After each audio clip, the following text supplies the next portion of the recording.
Chip ఒకటి ఇచ్చారు కదా, మనకు బయట దాంట్లో వచ్చేసరికి మొత్తం అది ఓన్లీ పెయింట్ వేస్తుంది కదా, పెయింట్ వేస్తాడు, చిప్పు కాదు అది. ఇక్కడ ఒరిజినాలిటీ వచ్చేసరికి దీన్ని పీకితే చిప్ వచ్చేస్తుంది.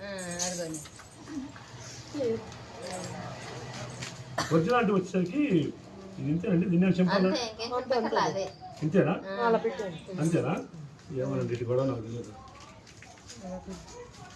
దీంట్లో కొన్ని దీనికి పెయింట్ కూడా లేదండి.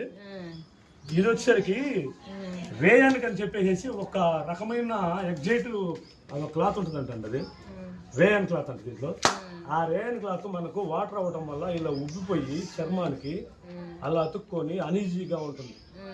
ఇది వచ్చేసరికి ఏంటంటే పొడి మారిపోతుంది. మనకు చేయి పెట్టినా కూడా తగ్గగలదు, ఇది చెయ్యి ఎత్తినా కూడా వాటర్ కారుతూనే ఉంటుంది. ఆ వాటర్ కారుతున్నప్పుడు కాలేజీ పిల్లలకి కానీ ఎవరికైనా కానీ చాలా ఇబ్బందికరంగానే ఉంటుంది అది. మనం ఇది వచ్చేసరికి మీరు ఎత్తిన కాదు కానీ చేయి పెట్టినా కూడా తగ్గగలదు.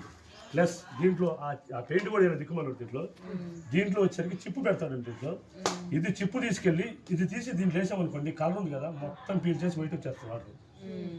ఇప్పుడు మన కలర్లో వేసేస్తున్నాం, స్పూన్ పెట్టి ఇలా తిప్పితే దీని వరకు పీకేసేసి స్పూన్ పెట్టి తిప్పితే వాటర్ మొత్తం ప్యూరిఫై వాటర్ వచ్చేస్తాయి. అంటే దాంట్లో ఉన్న డస్ట్ అంతా తీసి ఇది తీసేసుకుంటుంది, ఈ చిప్ ఒకటి తీసేసుకుంటుంది. ఆ చిప్పులో ఉన్న కెపాసిటీ అదంతా దీంట్లో కూడా మొత్తం పోసేద్దామండి. దీంట్లో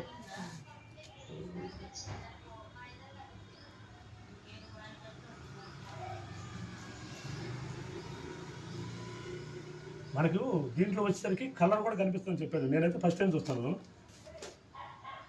ఇంకా పోయిలా మొత్తం సగం పోతాం.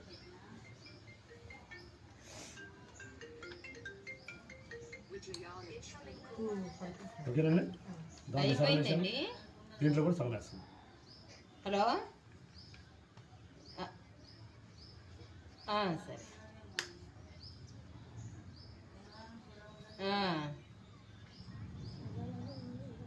సరే సరే. అదే చామండి ఇంటి సంత చివర అన్నారు కదా.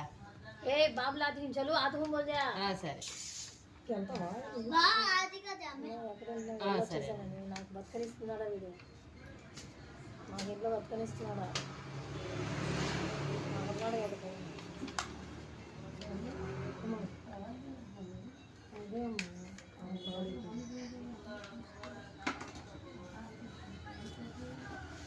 అది కూడా